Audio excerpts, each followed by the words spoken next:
Yahudi tetaplah Yahudi. Mereka mewarisi sifat buruk nenek moyang Yahudi mereka. Ma'asyiral muslimin yang dimuliakan Allah Subhanahu wa taala, ketika kita melihat kondisi hari ini yang terjadi pada saudara-saudara kita di Palestina, hampir setiap hari digempur oleh tentara Yahudi Israel. Kemudian tumbuh di hati kita untuk menolong saudara-saudara kita, bahkan mungkin di hati kaum muslimin satu dunia. Ketika kita meletakkan loyalitas kita untuk menolong saudara-saudara kita di Palestina, maka tidak ada kepentingan lain sama sekali, bukan karena kepentingan kabilah, tidak, bukan karena kepentingan kelompok ataupun golongan, tapi ini murni kepentingan Islam. Karena negeri tersebut adalah negeri yang suci dan turun wahyu tentang negeri tersebut. Bahkan Nabi SAW sampai mengutus Zaid, Usamah ibn Zaid, pasukan Usamah bin Zaid untuk mengarah ke Syam. Walaupun sebelum diberangkatkan, Nabi SAW meninggal dunia. Terlebih di Palestina itu semakin mulia dengan banyaknya kaum muslimin, dan satu darah saja tertumpah, satu nyawa saja tertumpah, dan itu jiwa seorang muslim, itu jauh lebih berharga dibandingkan dunia dan isinya. Bahkan Nabi SAW pernah mengatakan, kalau seandainya Ka'bah itu dihancurkan keping per keping sampai rata dengan tanah, itu jauh lebih ringan dosanya dibandingkan terbunuhnya seorang muslim. Karena bagaimanapun membunuh jiwa satu orang itu sama dengan membunuh jiwa satu dunia. Apalagi memang Nabi SAW juga pernah singgah di Masjidil Aqsa. Dalam peristiwa Isra Mi'raj, Nabi SAW singgah di Masjidil Aqsa sebelum dimakrajkan ke langit. Bahkan pernah sholat di situ. Jadi ketika kemudian kita mengecam orang-orang Yahudi Israel yang menggempur warga muslim Palestina, murni ini soal agama, bukan soal yang lain. Ini soal akidah. Ma'asyiral muslimin yang dimuliakan Allah Azza wa Jalla, akan tapi Yahudi tetaplah Yahudi. Yahudi dulu sama dengan Yahudi sekarang. Akhlak mereka kurang lebih saja. Sejak awal Yahudi itu, jangan lagi kemudian sesama mereka, terhadap bapak mereka yang melahirkan mereka saja, Yakub alaihi salatu wassalam, itu bapak yang melahirkan mereka. Karena Yakub alaihi salatu wassalam itu nama lain daripada Israel, dan turunannya disebut Bani Israel. Anda bisa baca dalam surah Yusuf bagaimana mereka orang-orang Yahudi itu mendustakan Israel sendiri. Inna lanaraka fi dhalalim mubin, kami melihat engkau wahai bapakku berada di atas kesesatan yang nyata. Ketika mereka melihat bahwa Yakub lebih mencintai Yusuf dibandingkan mereka, menurut prasangka mereka, mereka mengatakan kepada bapak mereka, mengatakan fi dhalalim mubin, di atas kesesatan yang nyata. Belum lagi kemudian mereka menyakiti para nabi. Saudara mereka Yusuf alaihi salatu wassalam, calon seorang nabi penerus Yakub alaihi salatu wassalam, disakiti oleh mereka, bahkan dimasukkan ke dalam sumur di tengah hutan. Kemudian setelah berjumpa bertahun-tahun lamanya, kemudian Nabi Yusuf alaihi salatu wassalam sudah menjadi orang besar di Mesir. Kemudian mereka datang menukar barang berharga dengan makanan. Tiba-tiba kemudian Yusuf alaihi salatu wassalam ingin saudara kandungnya Binyamin tinggal di Mesir. Kemudian dibuatlah hilah oleh mereka, oleh Nabi Yusuf alaihi salatu wassalam. Tiba-tiba mereka mengatakan, sebagaimana adiknya Binyamin mencuri, maka sebelumnya juga abangnya mencuri, maksudnya Nabi Yusuf. Lihat bagaimana pengkhianatan mereka kepada saudara mereka, bahkan kepada bapak mereka Yakub, mengatakan inna lanaraka fi dhalalim mubin. Subhanallah, Yahudi tetaplah Yahudi. Belum lagi kemarin sudah saya kisahkan, hatta kepada nabi mereka yang telah menyelamatkan mereka dari perbudakan Fir'aun bertahun-tahun lamanya. Fir'aun memperbudak mereka, akhirnya diselamatkan oleh Nabi Musa alaihi salatu wassalam. Bukan hanya diselamatkan akidah mereka, tapi juga diselamatkan fisik dan jasad mereka dari perbudakan. Tetapi mereka ingkar dan kufur kepada Nabi Musa alaihi salatu wassalam. Baru saja mereka diseberangkan dari laut dan mereka menyaksikan Fir'aun ditenggelamkan. Kemudian mereka lewat di sebuah kaum yang menyembah berhala. Mereka mengatakan kepada Nabi Musa alaihi salatu wassalam, ij'al lana ilahan kama lahum alihah. Jadikan kami Tuhan seperti mereka, seperti orang-orang musyrik yang menyembah berhala. Maka Nabi Musa alaihi salatu wassalam marah dan mengatakan, innakum qaumun tajhalun. Kalian ini kaum yang jahil, sudah diberikan hidayah mau sesat. Begitulah penentangan mereka terhadap nabi mereka. Bahkan lebih dari itu, belakangan setiap nabi diutus kepada mereka, mereka dustakan. Bahkan lebih bengis daripada itu, ada juga nabi-nabi yang dibunuh mereka. Bahkan Imam Ibnul Qayyim mengatakan, satu hari pernah orang-orang Yahudi membunuh 70 nabi. Bahkan setiap nabi diutus kepada mereka, mereka membunuhnya. Maka Yahudi tetaplah Yahudi. Tidak ada perubahan Yahudi dulu sampai hari ini. Ma'asyiral muslimin yang dimuliakan Allah Azza wa Jalla, maka pada malam hari ini kita akan menjelaskan akhlak buruk mereka sebagaimana yang dicantumkan di dalam Al-Quranul Karim. Dan akhlak buruk ini akan terulang sejak zaman Yahudi di zaman itu sampai Yahudi di zaman sekarang. Yahudi tetaplah Yahudi. Saya ulas sedikit yang kemarin.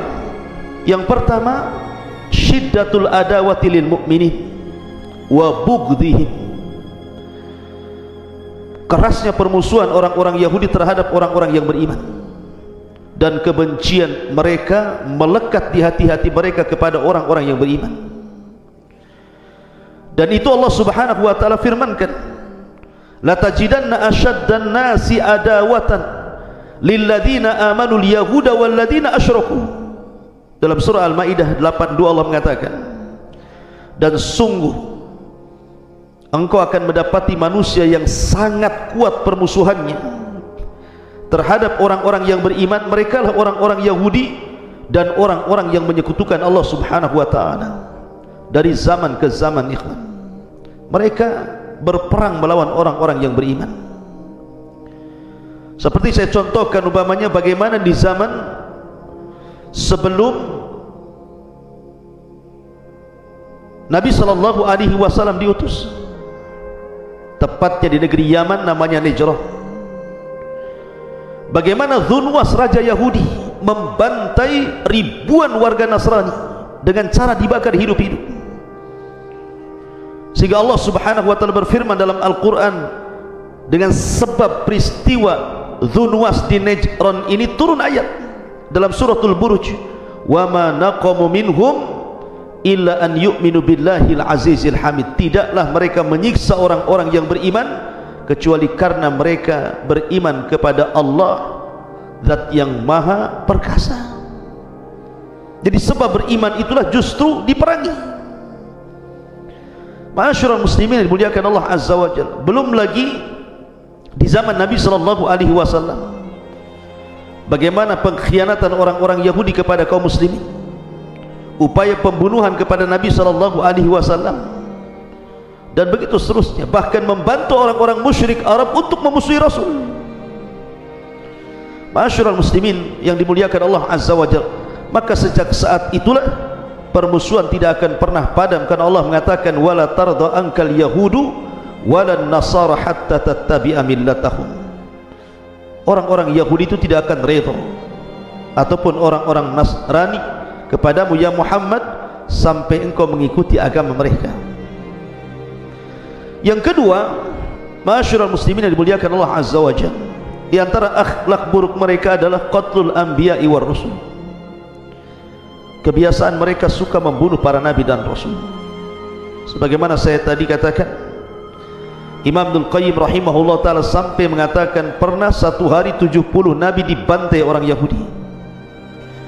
Padahal karunia besar yang Allah subhanahu wa ta'ala anugerahkan kepada orang-orang Yahudi, atau dulu disebut Bani Israel, dan mereka bagian daripada Bani Israel, adalah dengan diutusnya banyak para nabi kepada mereka. Ini karunia besar, dengan diutusnya para nabi kepada mereka. Bukan satu dua nabi, ribuan para nabi diutus kepada mereka.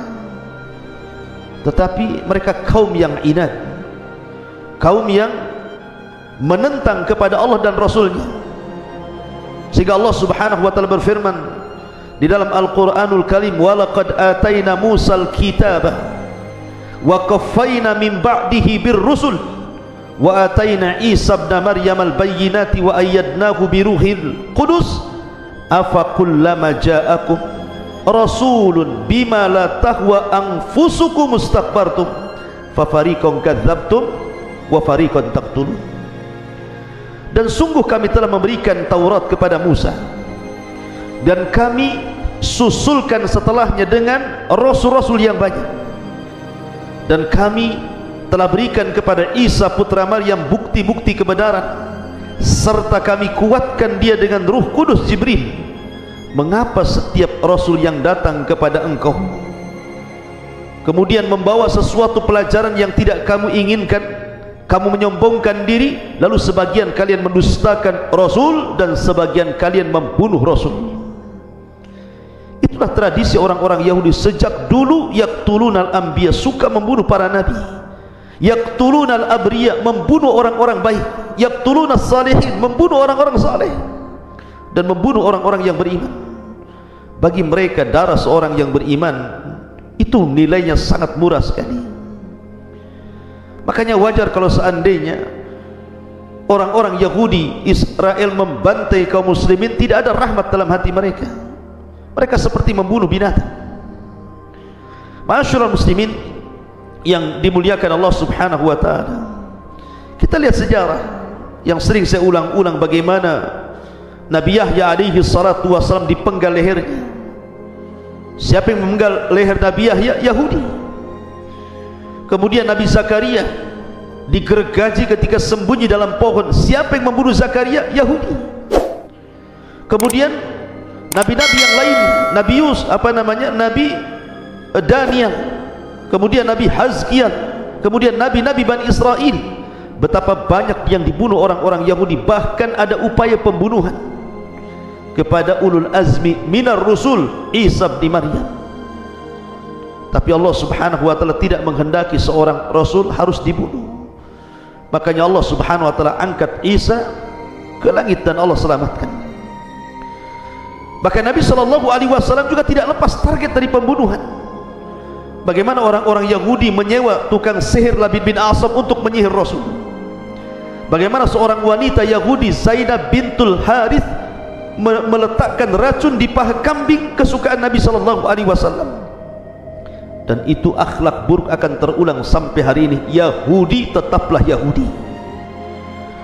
Ma'asyiral muslimin yang dimuliakan Allah Azza wa Jalla, belum lagi i'raduhum anit Taurat, kitab yang harusnya menjadi dasar undang-undang mereka dalam kehidupan mereka. Justru mereka berpaling. Mereka buang Taurat di belakang punggung mereka. Sama sekali mereka tidak mengamalkan Taurat, bahkan cenderung merubah-rubah Taurat. Yuharrifunal kalima am mawadi'i, mereka merubah-rubah isi Taurat sesuka hawa nafsu mereka. Contoh yang ringan saja, mereka mengingkari kenabian Nabi SAW. Padahal Nabi SAW dan para sahabat yang akan diutusnya sifat-sifat mereka tertanam atau tercantum dalam Taurat, tapi karena hasadnya mereka, kemudian mereka sampai memusuhi Jibril alaihi salatu wassalam yang menurunkan wahyu kepada Nabi sallallahu alaihi wasallam.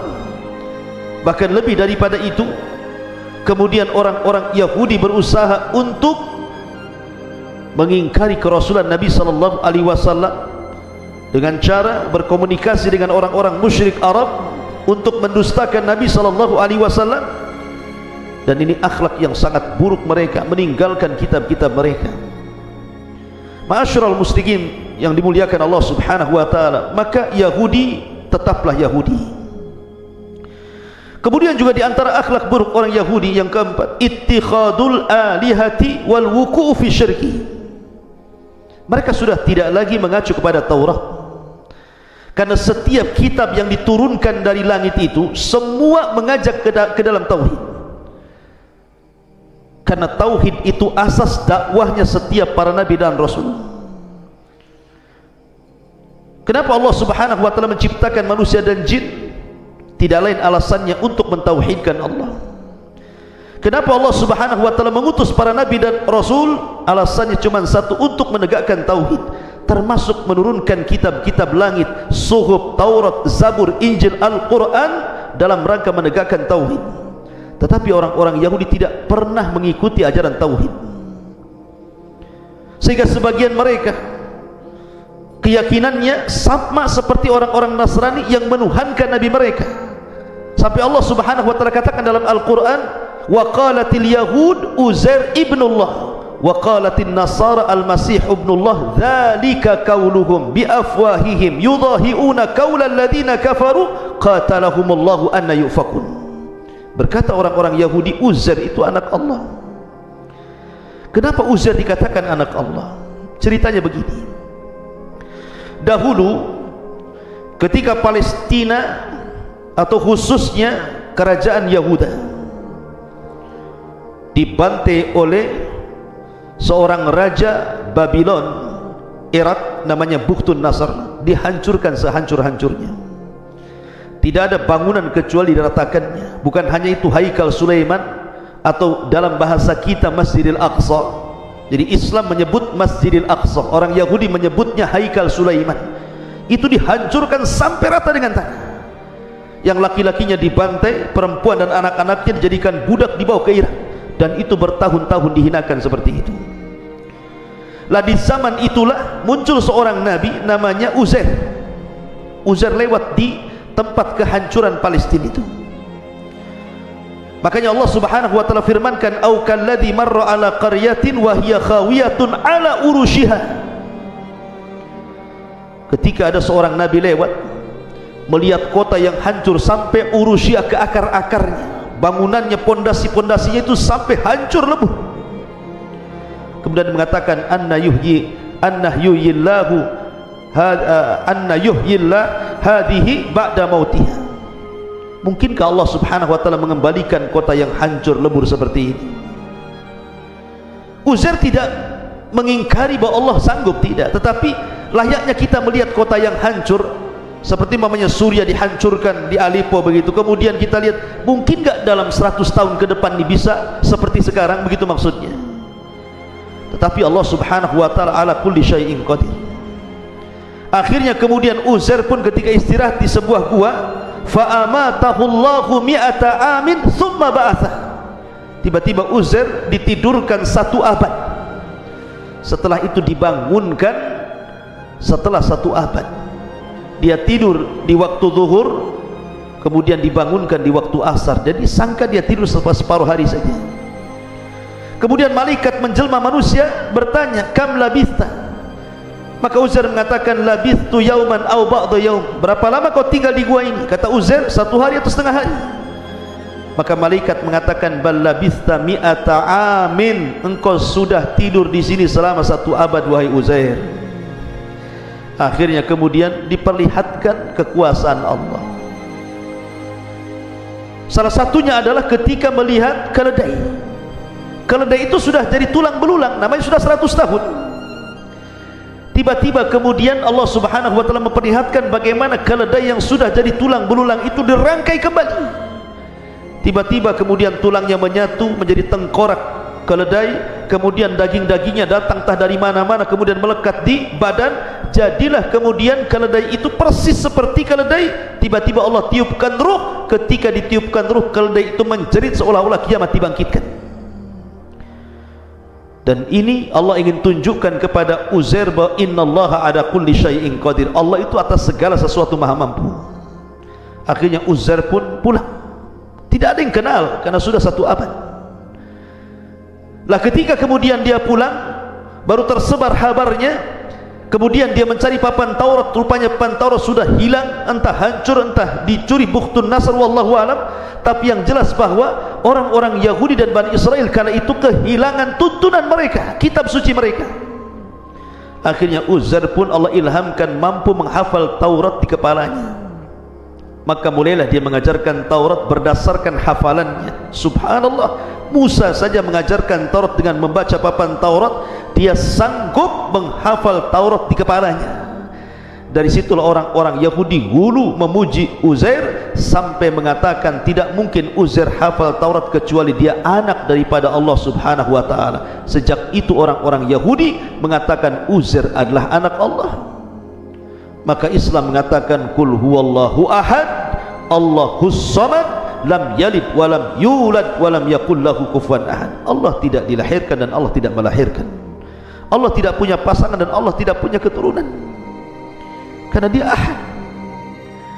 Jadi orang-orang Yahudi itu sudah terbiasa dengan kesyirikan. Makanya saya katakan tadi, ketika Nabi SAW kemudian berangkat ke Hunain, tiba-tiba kemudian orang-orang yang baru masuk Islam yang terlibat dalam perang itu melihat ada pohon bidara, teringat dengan kesyirikan di masa jahiliyah yang selalu tabaruk di pohon itu. Tiba-tiba mereka nyeletuk kepada Rasul, ya Rasul ij'al lana dhata anwat kama lahum dhatu anwat. Rasul, jadikan gantungan pedanglah untuk kami sebelum perang, sebagaimana orang-orang musyrik itu punya gantungan pedang untuk perang. Maka Nabi mengatakan, ucapan kalian ini persis seperti ucapan Bani Israel. Baru saja mereka diselamatkan dari perbudakan Fir'aun, kemudian melihat sebuah kampung menyembah berhala, ingin pula berhala yang disembah itu, dan mengatakan ij'al lana ilahan kama lahum alihah. Jadikan kami Tuhan seperti mereka, supaya kami tidak hanya menuhankan satu saja. Maka Musa mengatakan innakum qaumun tajhalun, sama kalian juga kaum yang jahil. Sudah diberikan petunjuk malah mau menyesatkan pula. Ma'asyiral muslimin, makanya kenapa Nabi SAW 5 hari dalam pembaringannya sebelum wafatnya mewanti-wanti kita kaum muslimin akan kesyirikan orang-orang Yahudi. Apa kata Nabi SAW? La'natullah alal yahudi wan nasara alladzina takhadu kubura anbiya'ihim masajid. Laknat Allah kepada orang Yahudi. Pertama Yahudi dulu, kemudian Nasrani yang mengambil kuburan-kuburan nabi-nabi mereka dijadikan tempat sujud. Jadi kebiasaan orang Yahudi sejak dulu itu suka menyekutukan Allah. Maka Yahudi tetaplah Yahudi. Yahudi zaman dulu ya Yahudi zaman sekarang. Ma'asyiral muslimin yang dimuliakan Allah Subhanahu wa taala. Belum lagi hasad mereka yang luar biasa. Sampai-sampai Nabi sallallahu alaihi wasallam mengatakan di dalam hadis Nabi SAW, dabba ilaikum da'ul umam min qablikum al-hasad wal baghdha. Sungguh telah mengalir penyakit kepada kalian, penyakit yang pernah menimpa umat sebelum kalian. Maksudnya Yahudi dan Nasrani. Penyakit apa itu? Al-hasad wal baghdha. Hasad dan saling memusuhi, kebencian yang tertanam dalam hati mereka. Aisyah radhiyallahu anha suatu ketika bercerita, dakhala yahudiyun ala Nabi sallallahu alaihi wasallam. Ada seorang Yahudi masuk kepada Nabi sallallahu alaihi wasallam. Tiba-tiba mengucapkan salam, bukan assalamualaikum, mudah-mudahan keselamatan Allah anugerahkan kepada kalian, tetapi merubah assalamualaikum menjadi assammu alaikum. Tahu sam? Sam itu artinya racun. Jadi seolah-olah orang Yahudi ini mengucapkan kepada Nabi SAW, assammu alaikum, mudah-mudahan kebinasaan kepada, mudah-mudahan kau terkena racun. Tapi Nabi SAW mengatakan wa alaika, kamu saja. Kemudian Aisyah radhiyallahu anha ketika itu mengatakan fahamamtu an atakallam fa'alimtu karahiyatan Nabi SAW lidzalik fasakat. Maka Aisyah radhiyallahu anha mengatakan, aku pun berkeinginan untuk bicara soal orang itu. Kenapa dia bisa mengucapkan assalamu alaikum bukan assalamu alaikum? Tapi aku melihat ada kebencian di raut wajah Nabi, maka aku pun diam. Kemudian masuk lagi besoknya orang Yahudi ini, kemudian salam lagi, mengucapkan assalamu alaikum lagi. Mudah-mudahan kehancuran untuk wahai Muhammad. Tapi Rasul mengatakan wa alaika, kamu saja, sampai 3 kali berturut-turut. Kemudian ketika Aisyah radhiyallahu anha tidak sabar, bagaimana tidak sabar? Suaminya, nabinya dihinakan seperti itu, doakan doa buruk. Maka Aisyah radhiyallahu anha ketika mengatakan falam asbir, dan aku pun tidak sabar. Hatta kemudian kultu, ku katakan wa alaikassam, kata Aisyah. Jadi ketika orang Yahudi mengatakan kepada Nabi SAW assalamu alaika, Aisyah yang menjawab assalamu alaika, engkau juga yang binasa, kata Aisyah radhiyallahu anha. Bahkan ditambah wa alaikassam wa ghadabullahi wa la'natuhu ikhwanal qiradata wal khanazir. Kata Aisyah radhiyallahu anha, saking marahnya dia kepada orang yang mengucapkan salam kepada Rasul, dia mengatakan, sungguh kepadamu kebinasaan itu, kemurkaan Allah, laknat Allah, kalian saudara-saudara kera dan babi. Kemudian Nabi SAW mengatakan kepada Aisyah, innallaha la yuhibbul fahsya walat tafakhush. Ya Aisyah, Allah tidak suka menyebutkan kalimat kotor. Dari sini kemudian turun ayat dalam Al-Quranul Karim bagaimana hasadnya orang-orang Yahudi. Wadda katsirun min ahlil kitab law yaruddunakum min ba'di imanikum kufaran hasadan min indi anfusihim. Mereka itu kaum yang hasad. Hasad karena nikmat kenabian diberikan kepada orang Arab, kepada Nabi SAW, bukan kepada kaum mereka Bani Israel. Maka mereka hasad dengan kenabian Rasul SAW. Kemudian juga di antara akhlak buruk Yahudi naqdul mawathiq wal uhud. Sejak dulu orang Yahudi itu suka membatalkan perjanjian. Sejak dulu Yahudi tetaplah Yahudi. Di zaman Nabi SAW, Nabi itu ketika belum hijrah dari Mekah ke Madinah, Madinah itu namanya Yathrib, sudah dihuni 3 kabilah Yahudi besar, Bani Qunaiqah, Bani Quraidah, Bani Nadir. Sesama Yahudi saja perang. Belum lagi di situ ada 2 kabilah musyrik namanya Khazraj dan Aus yang asal dari Yaman. 2 kabilah ini pun saling perang. Jadi Yathrib itu negeri kacau, banyak perang. Akhirnya Nabi SAW hijrah dari Mekah ke Madinah.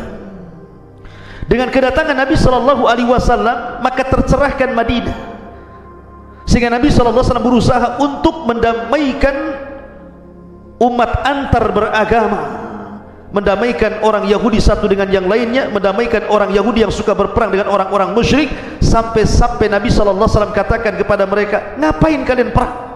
Bukankah jalan yang kita lalui jalan yang sama, pasar yang kita berjual beli juga pasar yang sama, sumber mata air yang kita ambil juga sumber yang sama, kenapa kalian harus perang? Lihat bagaimana Islam mencintai perdamaian. Kata Nabi SAW, bagaimana kalau seandainya kita bersatu, kita jadikan Yathrib ini sebuah negara berbasis kota? Setuju? Subhanallah. Akhirnya Nabi SAW didaulat untuk menjadi pemimpin mereka. Minoritas berhasil menguasai mayoritas. Akhlak Nabi yang menjadikan minoritas menguasai mayoritas. Maka dari situlah terjadi perdamaian, perjanjian damai. Kemudian diletakkan bulir perdamaian dalam sebuah piagam yang disebut dengan piagam Madinah. Maka sejak itulah tidak ada perang lagi. Karena dalam bulir-bulir kesepakatan piagam Madinah itu untuk saling membantu, untuk saling menolong, untuk saling begini dan begitu seterusnya. Sampai akhirnya karena dakwah Nabi SAW, orang-orang musyrik Khazraj dan Aus lama-lama masuk Islam dan belakangan disebut Ansar. Tapi orang Yahudi tidak ada satupun yang masuk Islam kecuali dalam hitungan jari. Tidak ada orang Yahudi masuk Islam kecuali dalam hitungan jari, walaupun kepala mereka masuk Islam. Abdullah bin Salam. Yang ada justru pengkhianatan demi pengkhianatan, merobek perjanjian piagam Madinah. Akhirnya satu persatu kabilah Yahudi diusir dari Madinah karena sudah merobek perjanjian. Ya, karena Allah Subhanahu wa taala katakan, awa kullama ahadu ahdan nabadahu fariqum minhum bal aktsaruhum la yu'minun. Setiap kali mereka melakukan perjanjian, maka mereka akan merobek perjanjian itu. Itulah Yahudi sejak dulu. Maka Yahudi tetaplah Yahudi. Tidak ada bedanya Yahudi sekarang dengan Yahudi dulu. Makanya Allah mengatakan, fabima naqdihim mitsaqahum la'annahum wa ja'alna qulubahum qasiyah. Karena pembatalan mereka terhadap perjanjian-perjanjian mereka, kami laknat mereka dan kami jadikan hati-hati mereka keras. Itulah orang Yahudi. Masyarul muslimin yang dimuliakan Allah Azza wa Jalla. Kemudian di antara akhlak Yahudi ala istihza'u biddin wa sya'airahu. Mereka suka istihza, mengolok-olok agama dan syiar-syiar agama. Allah Subhanahu wa taala mengatakan, ya ayyuhalladzina amanu la tattakhidul ladzina ittakhadhu dinakum huzuwan wa la'iban minal ladzina utul kitaba min qablikum wal kuffara awliya. Dalam surah Al-Maidah 57 Allah mengatakan, wahai orang-orang yang beriman, janganlah kalian menjadikan orang-orang yang menjadikan agama mereka permainan, huzuan wa la'iba, olok-olokan dan juga permainan, minal ladzina utul kitaba, dari orang-orang yang diberikan kitab kepada mereka sebelum kalian, maksudnya Yahudi dan Nasrani. Lihat Allah katakan alladzina takhadu dinakum huzuan wa la'iba, karena orang Yahudi menjadikan agama itu main-main. Huzwa menjadikan olok-olokan. Lihat ketika di masa sebelum Isa bin Maryam diutus, Masjidil Aqsa dijadikan pasar. Masjidil Aqsa dijadikan pasar orang-orang Yahudi. Kemudian di situ ada praktek-praktek riba, praktek-praktek kezaliman dalam jual beli, dan mereka biasa memakan harta manusia dengan cara yang batil. Makanya Allah mengatakan, wa akhdihimur riba wa qad nuhu anhu wa aqlihimu amwalan nas bil batil. Mereka suka makan riba padahal sudah dilarang, dan mereka memakan harta orang dengan cara yang batil. Masjidil Aqsa dijadikan pasar, dijadikan tempat riba, dijadikan tempat permainan, sampai diutus kepada mereka Isa bin Maryam. Itulah orang-orang Yahudi. Maka Yahudi tetaplah Yahudi, menjadikan agama permainan, bukan sebagai wahyu yang menuntun mereka kepada hidayah. Kemudian juga di antara akhlak mereka lah qaswatul qalbi, kerasnya hati orang-orang Yahudi itu. Masyarul muslimin yang dimuliakan Allah Azza wa Jalla, lihat di dalam Al-Quran kisah tentang Baqarah, kisah tentang unta betina. Ketika di zaman itu ada pembesar Bani Israel yang meninggal dunia, tidak tahu siapa yang membunuhnya. Kemudian saling menuduh di antara mereka siapa pembunuhnya. Hampir dua kabilah perang gara-gara saling menuduh siapa pembunuh tokoh mereka ini. Sehingga orang yang berakal di antara mereka berkumpul. Di depan kita ada Nabi Musa, kenapa kita tidak datang kepada Nabi Musa bertanya siapa pembunuhnya? Maka mereka datang kepada Nabi Musa dan mengatakan, ya Musa, di antara kami ada pejabat yang kaya yang meninggal dunia, sehingga kami hampir perang saling menuduh siapa pembunuhnya, padahal kami tidak membunuh. Tunjukkan kepada kami siapa pembunuhnya, mintalah petunjuk kepada Allah, tunjukkan siapa pembunuhnya. Maka Musa pun berdoa kepada Allah Azza wa Jalla. Tiba-tiba Musa mengatakan, innallaha ya'murukum an tadhbahu baqarah. Allah perintahkan kalian untuk menyembelih unta betina. Sebenarnya kalau seandainya ketika Nabi Musa mengatakan sembelih unta Baqarah, kemudian mereka langsung sapi betina. Kalau seandainya Musa memerintahkan agar kalian menyembelih sapi betina itu, langsung kemudian diamalkan, mereka tidak akan kesulitan, karena sapi itu banyak, bisa kecil, bisa besar, bisa betina, bisa jantan, bisa yang cacat, bisa yang sehat, bisa yang dikerjakan, bisa yang tidak, tinggal milih. Tetapi ta'annutnya mereka kepada Nabi mereka, melelahkan Nabi mereka, mereka bertanya apa warnanya, kemudian usianya berapa, kemudian sapi itu sudah dipekerjakan atau tidak, liarkah sapi, jinakkah. Akhirnya kemudian makin sulit untuk mencari sapinya. sampai Allah Subhanahu wa taala katakan hatta, sehingga mereka tidak sanggup untuk mengerjakannya. Bukan tidak ada sapinya, ada sapinya, tetapi harganya mereka tidak sanggup membelinya, karena yang punya sapi itu Allah takdirkan seorang anak yatim yang saleh dari orang tua yang saleh dan salehah. Dia yang punya sapi itu, warnanya kuning pekat, tidak terlalu muda, tidak terlalu tua, dan setiap orang memandangnya sangat suka, dan dia tidak pernah dipekerjakan sama sekali. Malaikat datang kepada anak muda, anak yatim itu, sebentar lagi orang-orang akan datang kepadamu, akan menawar sapimu, jangan kau berikan kepada mereka kecuali seharga emas seberat sapimu. Bagaimana caranya mengumpulkan emas seberat sapi? Tapi karena itu permintaannya, maka hampir-hampir Bani Israel tidak bisa membelinya. Akhirnya mereka pun kumpulkan emas-emas mereka, kemudian setelah beratnya sama dengan sapi itu, akhirnya dibelilah sapi itu. Setelah kemudian disembelih oleh Nabi Musa alaihi salatu wassalam, kemudian bagian daging sapinya dipukulkan kepada orang mati, kemudian ditanya, man qatalak, siapa yang membunuhmu? Maka orang yang meninggal ini bangun kemudian mengatakan, fulan ibnu fulan, fulan ibnu fulan, kemudian mati lagi. Lah Bani Israel menyaksikan di mukjizat Nabi Musa ini, bisa menghidupkan orang mati dengan cara dipukul bagian daripada anggota daging sapi betina itu atas izin Allah Azza wa Jalla. Tetapi bukannya mereka kemudian terbuka hatinya, apa yang Allah katakan, summa qasat qulubukum, tiba-tiba hati mereka mengeras. Coba bayangkan, mereka sudah ditampakkan loh mukjizat di hadapan mereka, keras juga hatinya, masih juga menentang nabinya, masih juga melawan nabinya, inat terhadap nabinya. Itulah Yahudi. Yahudi tetaplah Yahudi. Makanya kita katakan tidak ada bedanya Yahudi sekarang dengan Yahudi dulu. Mereka suka ta'annud, qaswatul qulub, hati-hati mereka keras. Ma'asyiral muslimin yang dimuliakan Allah Subhanahu wa taala, termasuk juga su'ul adab Allah. Mereka itu tidak punya akhlak kepada pencipta ini. Kepada Allah saja tidak punya adab orang-orang Yahudi itu. Bagaimana bentuk kurang adabnya mereka kepada Allah Azza wa Jalla? Perhatikan Allah menggambarkan kurang adabnya orang Yahudi kepada Allah. Wa qalatil yahud yadullahi maglulah ghullat aydihim wa lu'inu bima qalu bal yadahu mabsutatan yunfiqu kaifa yasha.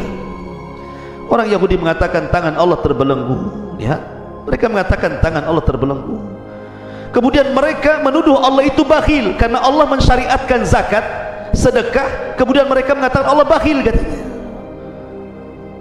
katanya Allah kaya tapi masih memerintahkan sedekah, masih memerintahkan zakat, berarti Allah ini bakhil. Su'ul adab. Bahkan mereka mengatakan dalam surah Al-Imran ayat 181, laqad sami'allahu qaulal ladzina qalu innallaha faqirun wa nahnu aghnia. Lihat, orang Yahudi mengatakan, sungguh Allah mendengar perkataan orang-orang Yahudi yang mengatakan Allah itu fakir, kami yang kaya. Allah fakir, kami yang kaya, katanya. Mana akalnya?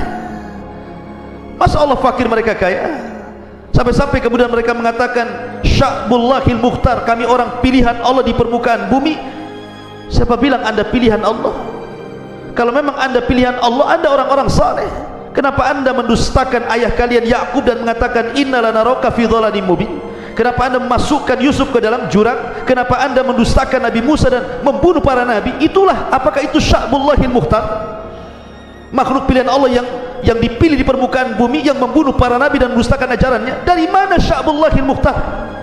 Itu prasangka kalian. Ma'asyiral muslimin yang dimuliakan, bahkan dijelaskan di dalam protokoler mereka, Yahudi itu tidak mengacu kepada Taurat atau Talmud, mereka pakai protokoler sendiri. Mereka mengatakan annallaha yal'ab mal hut, katanya Allah bermain-main dengan hut. Hut itu dengan ikan. Ketika cerita Nabi Yunus alaihi salatu wassalam, mereka mengatakan Allah bermain-main dengan ikan. Kemudian mereka menyangka bahwa Allah pernah menyesal, kemudian memukul-mukul wajahnya, kemudian menangis. Laisa kamitsli syai'un wa huwas samiul basir. Allah tidak sama dengan makhluknya. Bahkan mereka mengatakan annallaha akhta, Allah pernah salah. Mana mungkin Allah pernah salah? Bagaimana mungkin mereka sekeji itu adab mereka kepada Allah Subhanahu wa taala? Wajar Kalau seandainya bukan hanya sasaran itu Allah sudah jelas nih, udah kurang ajar ya. Bagaimana mungkin mereka suul adab kepada Allah Subhanahu wa taala? Maka kepada setiap utusannya pun mereka suul adab. Mereka memfitnah Isa bin Maryam sebagai ibnu zina. Isa itu anak zina, Maryam berzina, punya anak namanya Isa. Siapa yang mengatakan? Yahudi. Kemudian juga mereka mengatakan Musa alaihi salatu wasalam bi annahu adrah.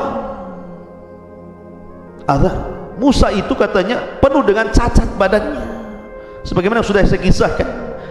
Jadi Bani Israel itu kalau mandi rame-rame mereka itu, dan Musa itu kalau mandi sendiri, karena Musa itu nabi yang punya perasaan malu yang luar biasa, dan al-haya, rasa malu itu tidak mendatangkan kecuali kebaikan. Akhirnya difitnah Musa itu punya penyakit, mungkin ada borok dalam badannya, ada lepra atau apa gitu kan. Maka mereka mengejek Nabi Musa karena tidak mau mandi bersama mereka. Sampai akhirnya ketika Nabi Musa mandi, kemudian pakaian diletakkan di batu, tiba-tiba Allah hidupkan batu. Batu ini lari, dikejar Nabi Musa karena ingin mengambil pakaian di atas batu itu. Rupanya batu itu yang lari lewat kepada orang-orang Yahudi yang sedang mandi, Bani Israel yang sedang mandi.